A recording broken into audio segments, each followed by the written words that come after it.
C'est toujours avec ce même plaisir que je vous retrouve pour ce nouveau numéro de votre émission, le débrief sur la panafricaine Médian. La communauté économique des États de l'Afrique de l'Ouest, CEDEAO, célèbre un demi-siècle d'existence ce 28 mai 2025, un 50e anniversaire marqué par le retrait du Mali, du Niger et du Burkina de la communauté régionale pour créer la Confédération des États du Sahel. L'objectif initial de la CEDEAO était de promouvoir la coopération et l'intégration économique entre les pays ouest africains pour créer un bloc économique unifié capable de favoriser le développement. Au fil des années, l'organisation a rajouté les dimensions politiques et sécuritaires à ses missions. Modèle d'intégration réussi en Afrique, la Commission ouest africaine, la communauté plutôt ouest africaine fait aujourd'hui face à des défis et autres limites, invitant à une réforme de l'institution. Quelles avancées réussies au sein de la CEDEAO? Quelles réformes à entreprendre pour une communauté ouest africaine plus efficace? Le développement en première partie d'émission. Et puis en seconde partie du débrief, nous parlerons des délégations de l'Alliance des États du Sahel qui sont réunies les 22 et 23 février dernier à Bamako. L'objectif de cette réunion de haut niveau entre le Mali, le Burkina et le Niger a été de définir une stratégie commune pour les futures discussions avec la CEDEAO.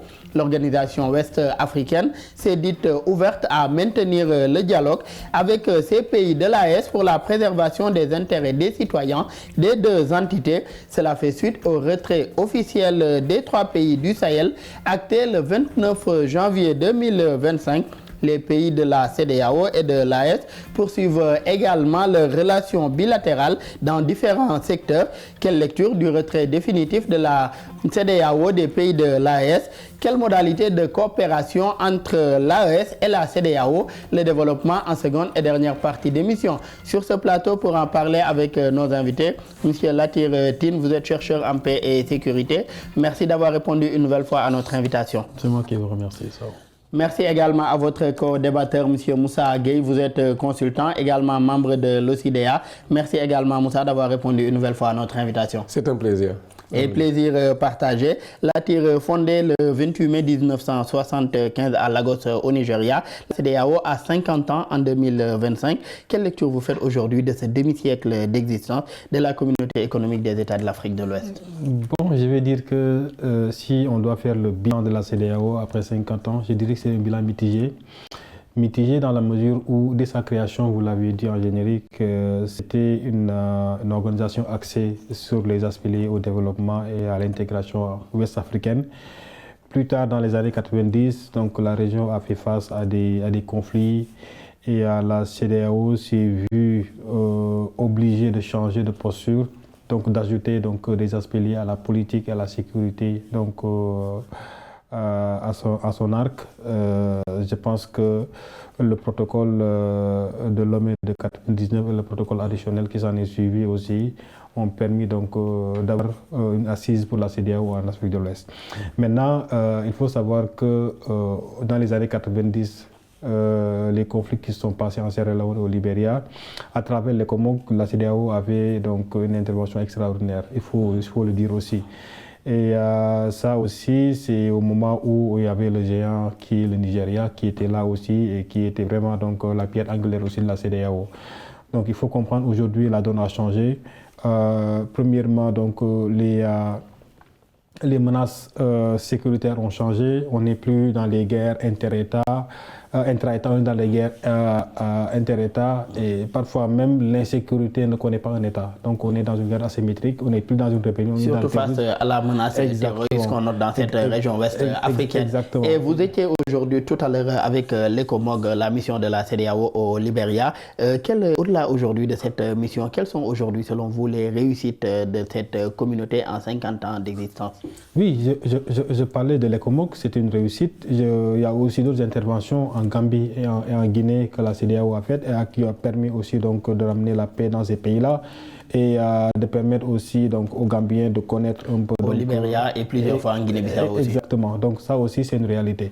Il faut comprendre aussi que la CEDEAO a réussi plus ou moins l'intégration donc, africaine, ouest africaine plutôt. Si on compare un peu les efforts que la CEDEAO a fait donc, durant ces dernières années et comparé aux autres communautés économiques des autres régions, des autres zones, on voit que la CEDEAO est un peu en avance par rapport à eux.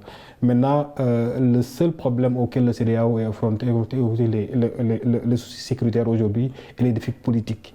Les défis politiques, je pense qu'on va revenir sur ça. Aujourd'hui, on assiste à, durant ces dernières années à 4 coups d'État, 6 coups d'État même, voire plus si on y ajoute les tentatives de coup d'État qui n'ont pas réussi. Et la CEDEAO a vraiment du mal à faire face à ce phénomène-là. Ce qu'on a assisté aussi, c'est que la CEDEAO avait un projet de créer une force de lutte contre le terrorisme, de lutte contre les coups d'État.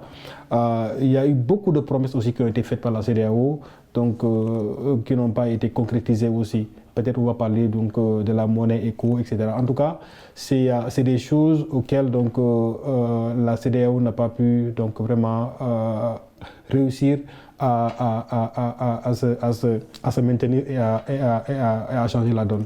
Maintenant, il faut comprendre que ça a des conséquences. Ce qu'on voit aujourd'hui, c'est que la CEDEAO doit changer de méthode, doit changer de donne. En fait, la CEDEAO en question n'est pas le problème, mais c'est la manière dont on gouverne, dont on gère la CEDEAO. Donc c'est une conférence des chefs d'État qui invite à faire SAMU, et nous y reviendrons tout à l'heure sur les réformes nécessaires à entreprendre aujourd'hui par la CEDEAO pour mieux répondre en tout cas aux défis de l'heure. Et Moussa, la gestion des coups d'État, Latir l'a rappelé tout à l'heure, au Mali, au Burkina, au Niger, a fini également par acter ce divorce entre la CEDEAO et ces pays du Sahel. De 15, l'organisation se retrouve aujourd'hui à 12 membres. L'existence de ces deux blocs sous-régionaux remet-elle aujourd'hui en cause, selon vous, l'intégration des peuples et de leurs biens dans cette région ouest africaine, c'est-à-dire le bloc qui est l'AES et l'autre bloc qui est la CEDEAO? Oui, nous avons, comme vous l'avez dit, nous avons assisté à une scission en fait, de la CEDEAO, qui est donc des 3 États qui créent l'AES, parce qu'il y avait des divergences en termes d'idéologie, en termes de politique, de démocratie, que la CEDEAO, en tant qu'entité gouvernante, on va dire, n'a pas pu gérer en réalité. Donc, il l'a dit tout de suite, les États membres n'ont pas pu gérer certaines problématiques de démocratie, de gouvernance, et à un moment donné, il y a eu cette scission-là. Maintenant que c'est acté, ce qu'il faut faire, c'est que ce sont des entités régionales qui sont appelées à coopérer parce que nous avons les mêmes peuples. C'est les mêmes États. Jusqu'à présent, avec la zone de libre-échange, les échanges continuent. Je pense qu'il faut, à un moment donné, laisser partir qui veut partir, mais être dans une entité où on regarde l'intérêt commun. Aujourd'hui, l'AES, quoi qu'on dise, a besoin de la CEDEAO en termes d'échanges économiques, en termes de gouvernance, en termes, on va y revenir sur les axes dans lesquels ils pourront collaborer. Mais je vous dis, c'est des entités qui doivent se référer à la réalité d'aujourd'hui, à la tournure que le monde prend, et de se dire de quoi est-ce que j'ai besoin. La CEDEAO a besoin de son unité, a besoin de pouvoir coopérer au sein de l'UA. Je vais parler encore de la ZLECAf. Mais l'AES ne peut pas aussi continuer pour asseoir sa souveraineté, a besoin de pouvoir exporter. J'aimerais qu'on reste sur un point que vous aviez abordé tout à l'heure. Vous parlez de laisser partir ceux-là qui veulent partir. Mais est-ce que cela ne remet pas en cause également l'intégration qu'on avait au niveau des communautés économiques régionales, comme c'est le cas aujourd'hui au niveau de la CEDEAO, avec cette intégration poussée et tout ce que la CEDEAO a réussi jusque-là? Moi, je me dis, à un moment donné, lorsqu'il y a un conflit, c'est qu'il y a un besoin qui n'a pas été satisfait. Un État qui veut partir a des besoins, l'État ne se reconnaît plus. Les États de l'AES ne se reconnaissaient plus au sein de la CEDEAO. Et à un moment donné, ils avaient donc besoin d'y aller par leurs propres moyens. Et donc, plutôt que de voir, c'est vrai que c'est un problème, mais il faut voir quelle est l'opportunité derrière, quelle est la problématique, quel est le besoin qui n'a pas été comblé, et aller chercher ce besoin-là en termes de solutions à proposer, en termes de coopération à l'AES justement.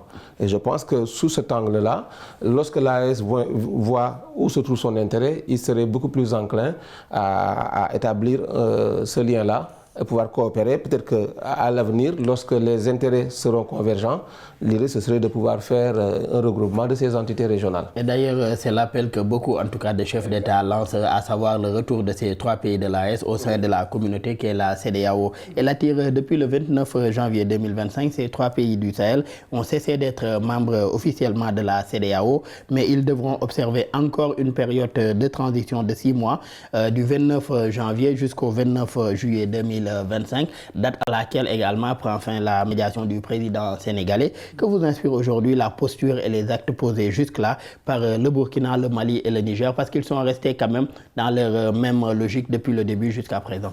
Oui, ils sont restés dans leur logique. Il faut juste rappeler que ces 6 mois-là ont été proposés par la CEDEAO, mais rejetés catégoriquement par l'AES. Donc ils ont dit qu'on n'a pas besoin de 6 mois. Parce que pour eux, c'est une tentative encore pour la CEDEAO de manipuler aussi et faire revenir ces pays-là dans l'espace. Donc il faut comprendre que la CEDEAO a fait des erreurs. Je pense que la goutte qui a fait déborder le vase, c'est quand ils ont décidé d'intervenir au Niger, ce qui est conséquence de ceci. La menace d'intervention militaire au Niger. Ils ont regretté. Mais je pense que c'est un peu trop tard parce que ces pays-là se sont sentis un peu lésés. Parce qu'ils ont jugé que ces décisions ont été illégales, inhumaines, à la limite humiliantes pour ces pays-là, et ils ont essayé donc de tenir le destin. Et c'est ainsi d'ailleurs que les prémices ont été posées d'ailleurs pour la mise sur pied de l'AES, puisque ces 3 pays ont décidé de mutualiser leurs forces, faisant savoir qu'aujourd'hui une attaque contre le Niger serait considérée comme une déclaration de guerre contre les autres pays. Absolument, absolument. Quand la CEDEAO a menacé d'intervenir militairement au Niger, ces pays-là se sont dit que si vous intervenez au Niger, c'est comme si vous déclariez la guerre. Et en ce moment-là, il n'y avait pas encore la charte du Liptako-Gourma qui est à l'origine donc de cette confédération donc des États du Sahel. Donc il faut comprendre que même dans la charte de la CEDEAO, il est dit que les pays ne doivent pas s'attaquer entre eux. Donc je pense que je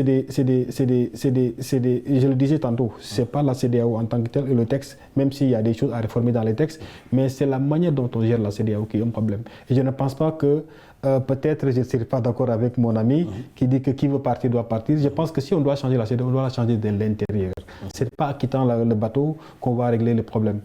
Aujourd'hui, je ne pense pas qu'aujourd'hui on est en train de dire 50 ans la CEDEAO. Et la CEDEAO est en train de faire face à des défis aujourd'hui. Je ne pense pas que la CEDEAO qui n'a pas été en mesure pendant 50 ans de régler certaines choses, que l'AES puisse être en mesure de le faire. Ce que je salue aussi dans la création de l'AES, c'est que c'est une chose, c'est fait par eux et pour eux. Si je me rappelle, le G5 Sahel, c'était la France. Toutes les entités sont nées, mais qui sont un peu pilotées par l'étranger. Aujourd'hui, la CEDEAO, elle est financée aussi par l'étranger. Je me rappelle, la récente intervention en Gambie était financée par l'Union européenne. Donc il faut comprendre que la CEDEAO aussi n'a pas les moyens de sa politique. Donc ça aussi c'est une réalité. Aujourd'hui il y a des pays qui restent, même la Côte d'Ivoire est parfois en retard sur ses cotisations. C'est d'ailleurs pour cela que les pays de l'AES ont en tout cas décidé de procéder à l'autofinancement de leur propre fonctionnement, veiller à ce qu'il n'y ait pas de financement étranger en tout cas pour le financement de ces actions-là menées par les États de l'AES. Et Moussa, on reste avec la médiation du président sénégalais. Il a été désigné comme médiateur principal dans ce conflit qui oppose la CEDEAO et l'AES, secondé par son homologue togolais Faure Gnassingbé, également le président bissau-guinéen qui avait proposé ses services pour discuter avec son homologue du Burkina, Ibrahim Traoré également. Et vous, quelle lecture faites-vous aujourd'hui de cette médiation menée par la CEDEAO à travers le président sénégalais? Jusque-là, en tout cas, les pays de l'AES sont restés sur les mêmes principes, c'est-à-dire que leur décision est irréversible, même si le président sénégalais a encore jusqu'au 29 juillet. Oui, je pense que c'est à saluer, cette démarche-là, cette démarche inclusive et de médiation, elle est à saluer parce que les conflits, les différends n'arrangent personne. On finira toujours par nous mettre sur la table de négociation et la volonté, elle est louable, mais je pense qu'elle est inefficace. Au niveau de la CEDEAO, l'idée ce serait pour moi de donner des garanties fermes à l'AES en termes de coopération, en termes d'interrelation. Parce que, vous l'avez dit tout de suite, l'AES a besoin de se reconstituer sur le plan économique pour avoir assez de force et pouvoir financer son autonomie, sa souveraineté. Mais l'AES ne peut pas travailler en autarcie. L'AES a besoin, autant l'AES a besoin de la CEDEAO que la CEDEAO a besoin de l'AES. Pour moi, les membres... Mais est-ce que l'étape des garanties n'est pas révolue, Moussa? Est-ce que l'étape des garanties de la CEDEAO au pays de l'AES n'est pas révolue? De réforme, j'ai envie de dire. En termes de réforme. En termes de réforme, d'harmonisation, par exemple, des politiques économiques des pays membres. Lorsque vous envoyez ce signal fort-là au niveau de... J'avais parlé du besoin qui était inassouvi. Du besoin économique de ces pays-là. Exactement. Lorsque, au niveau de... La CEDEAO a un besoin fort de réharmoniser ces politiques économiques, que ces politiques économiques soient adaptées à ce changement-là, au nouveau paradigme. Les peuples ont besoin d'échanger entre eux, on a le libre-échange, mais il faut faire des réformes qui portent les intérêts de l'AES. C'est à ce niveau-là que je veux dire. C'est bien de venir à la table de négociation, mais poser des actes qui rencontrent les intérêts de l'AES, qui a besoin aussi de s'ouvrir, qui a besoin que ses membres puissent aller et venir. À ce niveau-là, si vous faites ça et que vous venez après à la table de négociation, ne pas vouloir trouver une solution tout de suite, parce que, vous l'avez dit, ils sont restés sur leur position, ils sont assez fermes. L'idée, ce serait de changer de paradigme et de montrer la bonne volonté en faisant ces réformes-là au niveau institutionnel, au niveau des États membres, au niveau de faire des propositions par exemple en termes de coopération humanitaire, parce que l'AES en a besoin dans les zones de conflit, ils ont des difficultés à gérer leur population. Qu'est-ce que ce serait si la CEDEAO proposait une aide humanitaire par exemple? Ça, c'est des garanties, je pense, qui pourraient faire fléchir un peu la barre de l'AES. Ce qui invite à des réformes de l'organisation qui est la CEDEAO. Vous aviez commencé à développer dessus, d'ailleurs nous y venons. Pour beaucoup de ces observateurs, en tout cas, après un demi-siècle, il est nécessaire pour la CEDEAO aujourd'hui de faire sa mue, d'aller vers des réformes profondes de l'organisation pour mieux répondre aux défis. Selon vous, quelles sont les réformes à entreprendre, Latir, pour une CEDEAO plus efficace? Donc pour dire que la CEDEAO aussi est en train de se chercher actuellement. Et il va falloir maintenant que l'organisation change de posture vis-à-vis de ces États-là qui la composent, mais vis-à-vis aussi de ces peuples-là. Parce qu'aujourd'hui, l'entité décisionnaire de la CEDEAO, c'est la conférence des chefs d'État. C'est une bande de copains, si je peux le dire ainsi, qui décident de l'avenir même donc de ces 300 millions, bon, même pas 300 millions, aujourd'hui ils sont beaucoup moins que ça. Parce que avec le retrait des trois. Oui, avec le retrait des trois. Aujourd'hui, il faut comprendre que la CEDEAO déjà doit se réformer. Je pense que les textes sont assez bons. Il va falloir maintenant les renforcer, pour aussi prendre en compte aussi ce qui vient de se passer. Mais pour ce renforcement-là, vous parliez tout à l'heure de l'organe central ou bien suprême même de prise de décision, à savoir la conférence des chefs d'État. Est-ce que ce dont vous parlez ne doit pas inviter également à renforcer d'autres organes de la CEDEAO, comme par exemple le Parlement de la CEDEAO, où les députés sont souvent proposés par les chefs d'État, aller vers une élection aujourd'hui de ces députés au suffrage universel par les populations de ces communautés-là, renforcer davantage peut-être la commission également de la CEDEAO et également la Cour de justice de la communauté? Vous savez, la Cour de justice de la CEDEAO, ces décisions ne sont pas contraignantes. D'où l'intérêt de renforcer cette Cour de justice. Ça c'est un problème. Le Parlement de la CEDEAO, il prend une décision, la décision peut être appliquée ou non par un pays. Ça c'est un problème. Mais est-ce que le fait de les élire au suffrage universel, parce que les députés qui sont à la Cour de la CEDEAO, qui sont aujourd'hui à la CEDEAO, ce sont des députés qui sont déjà députés au niveau de leur parlement respectif de leur pays et proposés par les chefs d'État de ces pays-là. Aujourd'hui, s'ils étaient élus au suffrage universel au niveau de chaque pays, est-ce que cela n'allait pas donner plus de légitimité à ces députés et même au Parlement? Je pense que c'est les parlements qui doivent élire les députés du Parlement de la CEDEAO, pas un président, c'est pas au président de les nommer. C'est les parlementaires qui doivent choisir, les parlementaires qui doivent représenter chaque pays au niveau de la CEDEAO. Ça, c'est un problème. Je pense qu'il faut un organe, je ne sais pas s'il faut renforcer la commission, mais créer un organe décisionnaire de la CEDEAO. Je pense qu'il ne faut pas être jugé parti à la fois. Il va falloir maintenant qu'on ait des organes au sein de la CEDEAO, des commissions. Je ne sais pas si on doit renforcer la commission, lui donner plus de pouvoir pour qu'il y ait cette possibilité à prendre des décisions sur les chefs d'État. Des décisions qu'on ne peut pas remettre en cause, même si c'est par les chefs d'État. Je pense que ça a contribué à renforcer un peu la légitimité de la CEDEAO. Je donne l'exemple des mandats présidentiels à 2 ans. Quand la décision a été prise, il y a 2 pays qui ont dit non. Il faut laisser à chaque pays la décision, la souveraineté de choisir le nombre de mandats qui l'arrange. selon sa constitution. Vous voyez, ça, c'est deux présidents qui disent, sur les 15 présidents, c'est deux qui disent non, ça ne va pas se passer comme ça et ça ne s'est pas passé comme ça. Pour dire qu'il va falloir maintenant qu'il y ait un organe qui dise voici la décision qui est prise, la décision s'applique même à ces présidents-là. Et tout l'intérêt de renforcer davantage ces réformes-là. Et selon vous, quelles réformes nécessaires, Moussa, aujourd'hui pour une CEDEAO plus efficace? Oui, juste rebondir sur ce que vous avez dit. Je pense que là, est-ce qu'on a une CEDEAO des États ou bien une CEDEAO des peuples? Est-ce qu'on a l'AES des États ou bien l'AES des peuples? Est-ce que les peuples qui sont concernés par ces organisations régionales se sont appropriés le projet? Pour moi, c'est à ce niveau-là qu'il y a un décalage aussi. Les peuples ne se sentent pas concernés. C'est un groupe de chefs d'État qui réfléchissent, ils réfléchissent intérêts. Ces intérêts-là peuvent ne pas rencontrer les priorités des peuples en termes de gouvernance, en termes d'économie, en termes de gestion de la santé dans la communauté élargie.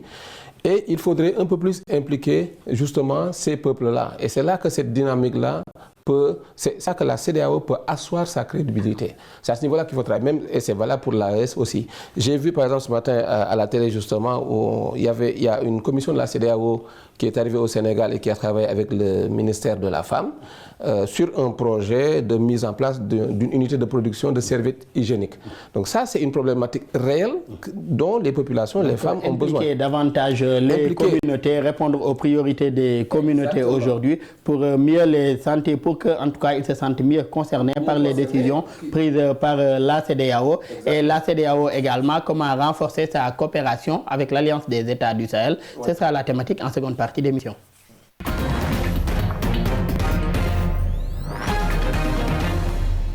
De retour pour la seconde partie de votre émission, le débrief. Et Moussa, vous, quelle lecture est-ce que vous faites des conséquences aujourd'hui du retrait de ces trois pays de l'AES, de la communauté économique régionale qui est la CEDEAO? Ce retrait, qu'on le dise ou pas, affaiblit la CEDEAO, sans pouvoir renforcer ces pays qui se sont isolés, on va dire. Et ça fragilise la dynamique d'union. Et j'ai voulu parler de la ZLECAf par exemple, qui est une initiative de l'Union africaine. La ZLECAf, c'est 1,3 milliard, c'est un marché de 1,3 milliard d'habitants. La CEDEAO, autant que l'AES, a besoin de s'ouvrir à ce marché de la ZLECAf, justement, la zone de libre-échange, qui tarde à être effective, justement, à cause de ces conflits, à cause de ces différends entre les entités. Et il faudrait, justement, comme solution, aller vers le fait de rendre effectif ces accords commerciaux, travailler par exemple entre la CEDEAO et l'AES, travailler aux infrastructures de transport, à mieux affiner les déplacements des personnes et des biens entre les entités. Jusqu'à présent, on a encore des tracasseries au niveau des frontières. Il y a eu des initiatives sur le plan administratif avec le passeport de la CEDEAO, il y a le passeport, il y a la carte nationale d'identité. Mais il faut aller beaucoup plus loin que ça.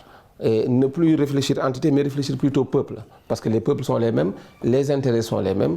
Et aller au-devant des besoins des populations pour pouvoir avoir plus d'impact. Ces corridors-là qui lient les pays. Exactement. Et j'en viens à vous, Latir. Malgré ce retrait, la CEDEAO a invité ses membres à veiller à la reconnaissance jusqu'à nouvel ordre des passeports et cartes d'identité biométriques CEDEAO de ces trois pays-là, que sont le Burkina, le Niger également et le Mali. Même décision également, ainsi que la libre circulation des personnes et des biens. Même décision aussi prise du côté des autorités de l'AES. Aujourd'hui, que pensez-vous de cette dynamique de toutes les deux parties, en tout cas, à vouloir dialoguer ou à maintenir en tout cas ces échanges-là ou bien cette libre circulation de leur peuple de part et d'autre? C'est à saluer, je pense, si la CEDEAO décide de maintenir la libre circulation des personnes et des biens et que l'AES fasse autant, je pense que c'est une bonne chose. Mais jusqu'à quand? Certainement à la fin de ces 6 mois aussi, donc la conférence de ces chefs d'État peut-être prendra une autre décision. Donc ça c'est une chose. Maintenant, il faut comprendre que je pense que les deux entités vivent dans le même milieu. Donc cet espace-là que nous avons en commun, qui est le Sahel et l'Afrique de l'Ouest, on ne peut pas se le partager. Donc c'est notre destin qui nous a liés. Donc il va falloir maintenant qu'on essaie de voir comment cohabiter au sein de cet espace-là. Et c'est important, on ne peut pas faire autrement. Il faut comprendre une chose, ça c'était prévisible. Cette séparation-là, ce rupture-là, c'était prévisible. Maintenant, c'est arrivé, c'est acté. Il va falloir maintenant tourner vers l'avenir. Il a dit tout à l'heure, je pense qu'il faut penser surtout au peuple. Parce que aujourd'hui, on dit que ces pays-là ont des destins. Comment? Ok, c'est une chose. Si on prend l'exemple du Niger et du Nigeria qui partagent presque plus de 1000 km de frontières, des populations qui vivent d'une part et d'autre des frontières, Burkina, Bénin, Togo également. Exactement, qui partagent tellement de choses, je pense que ces populations-là sont plus proches des populations du Nigeria que des populations maliennes ou des populations du Burkina Faso. Donc ça aussi c'est une réalité. Ça veut dire que le fait d'avoir un destin commun, ça aussi c'est à voir.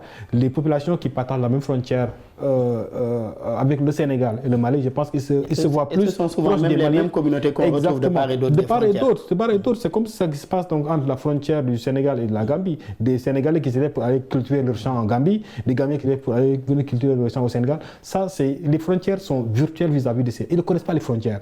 Ça, c'est des frontières, c'est des traits qui ont été tracés par l'Occident et qui ont été appliqués par nos États après l'indépendance qui n'ont pas pensé à revoir ces frontières-là. Et ça, les populations ne savent pas ça. Ça, c'est des virtuelles dans leur tête. Maintenant, tant que ces entités-là ne penseront pas à ces populations-là, il y aura un problème. Aujourd'hui, c'est ce qui se passe. C'est bien, c'est à saluer. Maintenant, il faut aller au-delà de ça. C'est vrai que je pense que, je le disais tantôt, c'est des destins-là, c'est une réalité. Aujourd'hui, il y a pas moins de 5 millions, selon les chiffres officiels, de Burkinabés en Côte d'Ivoire. Il n'y a pas autant de Burkinabés au Niger ni au Mali. Est-ce qu'on pourra dire que le Burkina est plus proche du Mali, du Niger que de la Côte? Ça aussi, il faut le voir. Si aujourd'hui, même les partenariats économiques, aujourd'hui le premier partenaire économique du Mali, ce n'est ni le Burkina ni le Niger. Le premier partenaire économique du Burkina, ce n'est ni le Niger ni le Mali. Donc pour dire qu'aujourd'hui, c'est vrai qu'ils ont des défis communs. Des défis sécuritaires.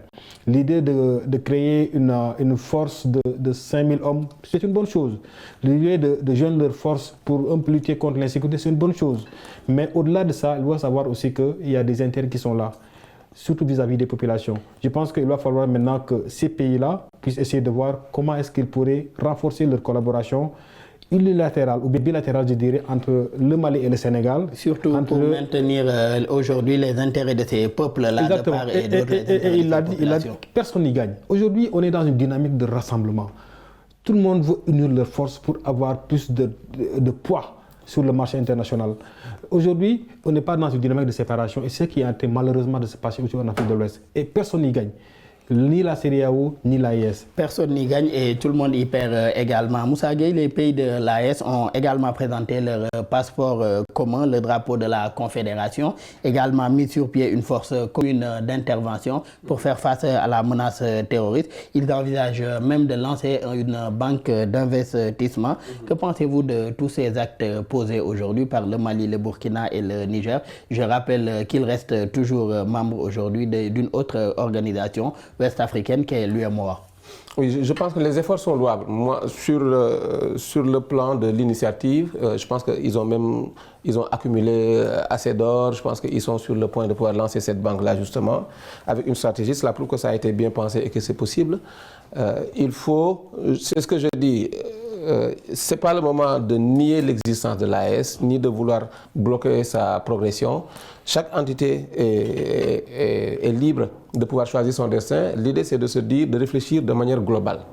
De manière globale et de se dire où se trouvent nos intérêts, puisque nous avons des populations en commun, des frontières en commun, et aller dans cette dynamique-là de médiation, quitte même à faire intervenir d'autres organisations internationales, telles que l'Union africaine, les Nations unies, qui ont en tout cas, j'ai envie de dire, un peu plus la confiance de l'AES par exemple, pour pouvoir créer une dynamique win-win entre les deux entités. D'accord? Ils sont en train de prendre des initiatives. Les défis sont majeurs au niveau de la CEDEAO qui a besoin de se reconstruire, de se réinventer, surtout avec le virage des 50 ans. Et l'idée, c'est de voir où est-ce que nos peuples convergent en termes d'épanouissement, en termes de création de richesses, même si par ailleurs nous devons rester séparés, mais personne ne gagne à vivre en autarcie, personne ne peut, malgré les initiatives que l'AES est en train de prendre. L'AES a besoin justement de la CEDEAO, a besoin d'autres entités pour pouvoir produire de la richesse et avoir de la technologie, des transferts de technologie. Cela ne se fait pas en autarcie. Et il y a un point que vous commenciez à aborder tout à l'heure, la nécessité aujourd'hui, au-delà des deux entités qui sont l'AES et la CEDEAO, la nécessité de surtout renforcer aujourd'hui les relations bilatérales qui existent entre États, au vu de la proximité et même des échanges commerciaux qui existent entre ces pays-là, que ce soit le Sénégal et le Mali, le Burkina et la Côte d'Ivoire, le Niger et le Nigeria, et j'en passe. Nous en venons d'ailleurs. Par rapport à ces pays, on constate aussi que de plus en plus, beaucoup d'entre eux, en tout cas, au-delà de la CEDEAO, de l'entité qui est la CEDEAO, ont décidé aussi de se rapprocher de ces pays de l'AES pour renforcer leurs relations bilatérales. C'est le cas du Ghana aujourd'hui. L'une des premières visites du président nouvellement élu s'est effectuée dans un des pays de l'AES. C'est le cas également du Bénin, du Togo et même du Sénégal qui a récemment signé également des accords de coopération militaire et d'autres accords aussi avec le Mali. Aujourd'hui, que pensez-vous de cette dynamique de ces États pris individuellement de la CEDEAO à davantage renforcer leur coopération avec leurs homologues de l'AES? En fait, il faut comprendre une chose. Les États n'ont pas d'amis, les États ont des intérêts, on le dit. Le Sénégal a des intérêts vis-à-vis du Mali et vice-versa, bien sûr. Il va falloir que maintenant que le Sénégal réfléchisse en termes d'impact économique donc, de cette rupture-là entre la CEDEAO et l'AES. Donc je pense que le Mali a besoin donc, du port du Sénégal.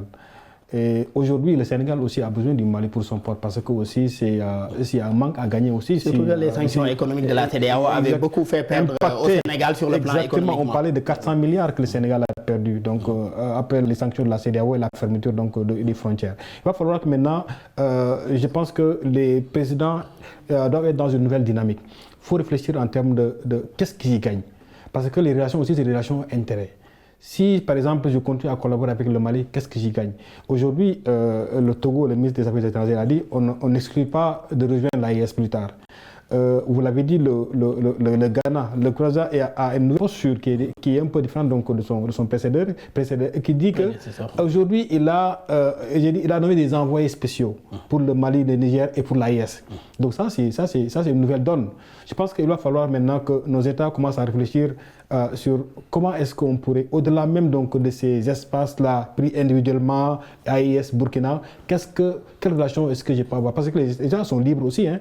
Tant que quand la CEDEAO aura acté donc, sa séparation avec tout ce qui va avec l'AES, je pense qu'il sera libre au Sénégal maintenant de voir quelle relation je peux avoir avec le Burkina individuellement. Parce qu'aujourd'hui, si on prend l'exemple du Maroc, le Sénégal a des relations bilatérales avec le Maroc qui ne concernent pas la CEDEAO, aussi bien avec la Mauritanie que d'autres pays. Donc ça aussi, les États aussi doivent réfléchir en ce sens-là, pour voir, ok, au-delà de ça, qu'est-ce que je peux faire en tant qu'État pour un peu continuer donc, à penser à ces peuples-là. Je pense que la CEDEAO va le faire.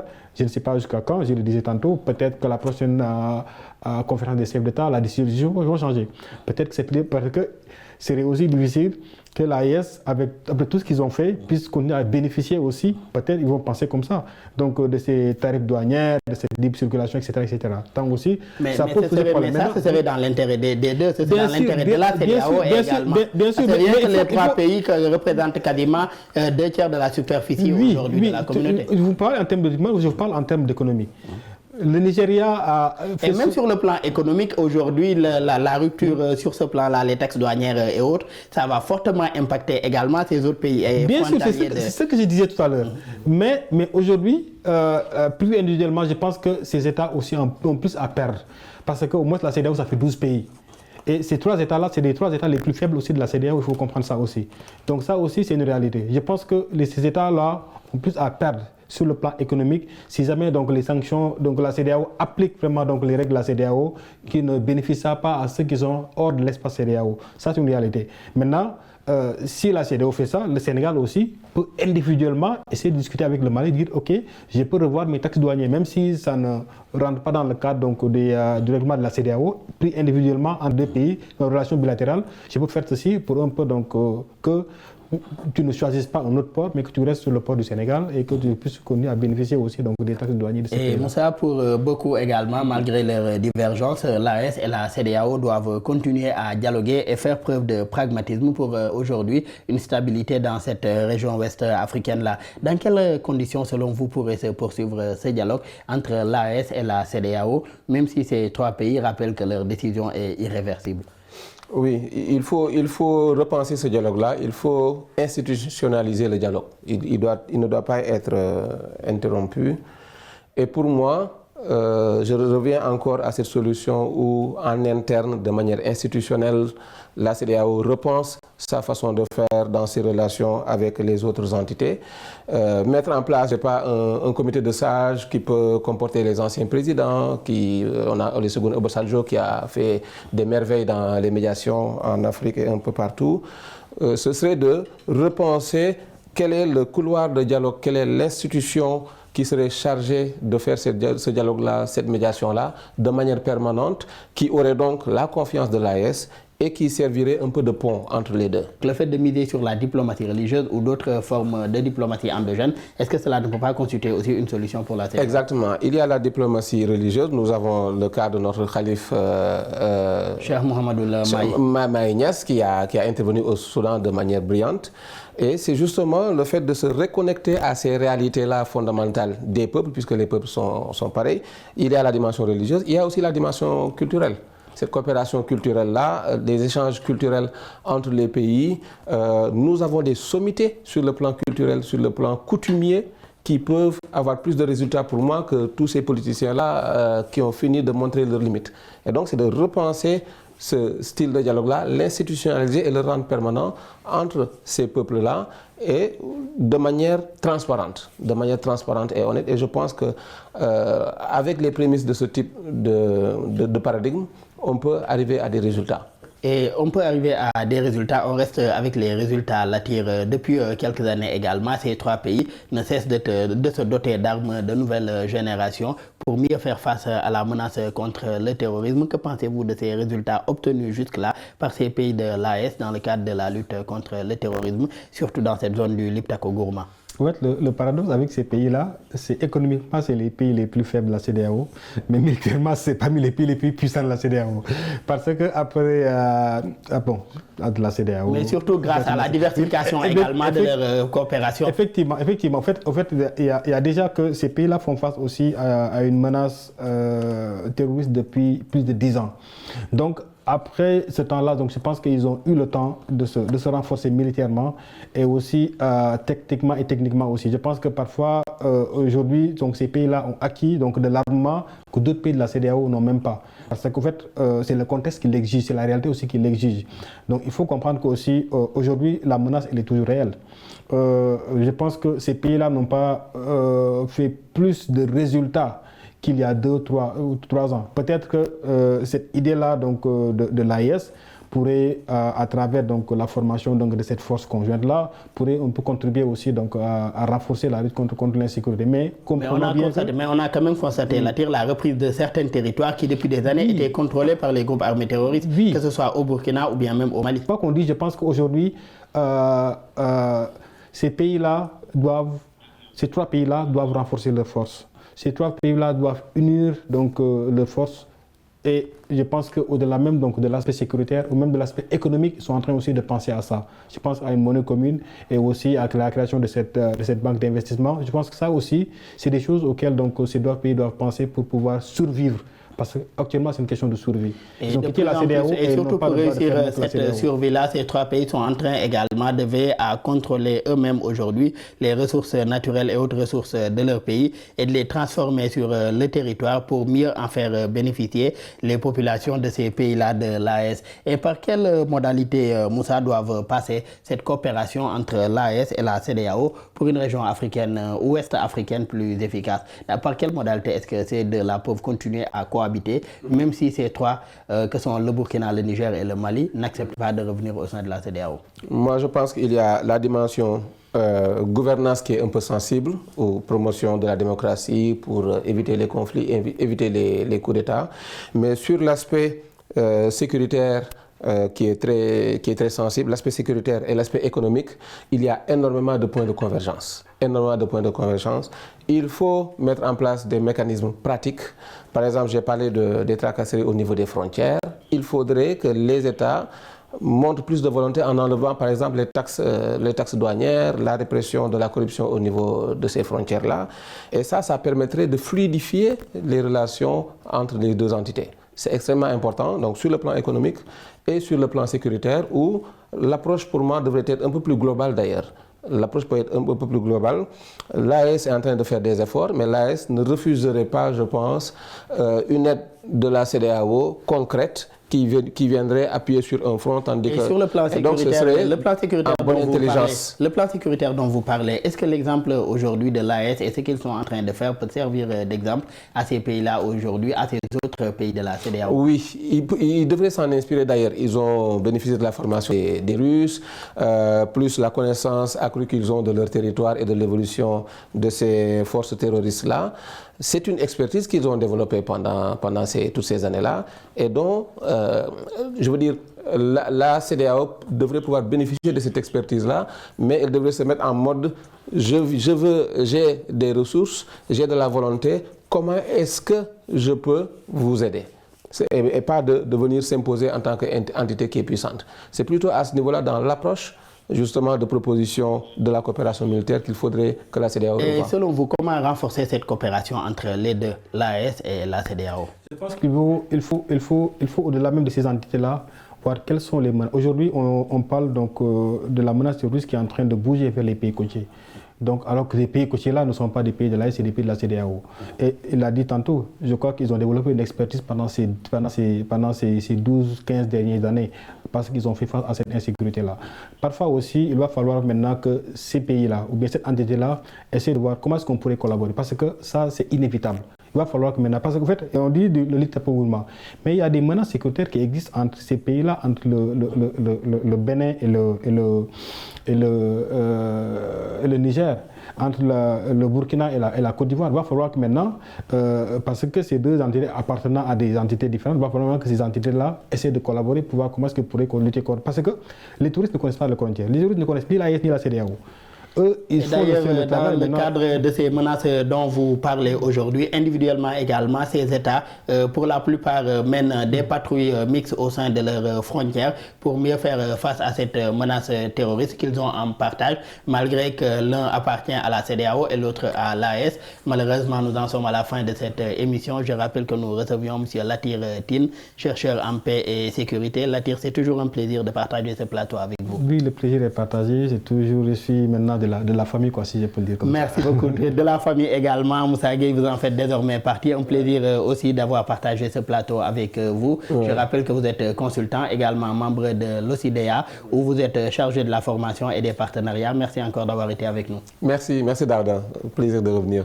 Et merci également à nos collègues de l'équipe technique pour les facilitations et pour la réalisation de cette émission. Merci à vous tous qui nous suivez et très bonne suite de programme sur nos antennes.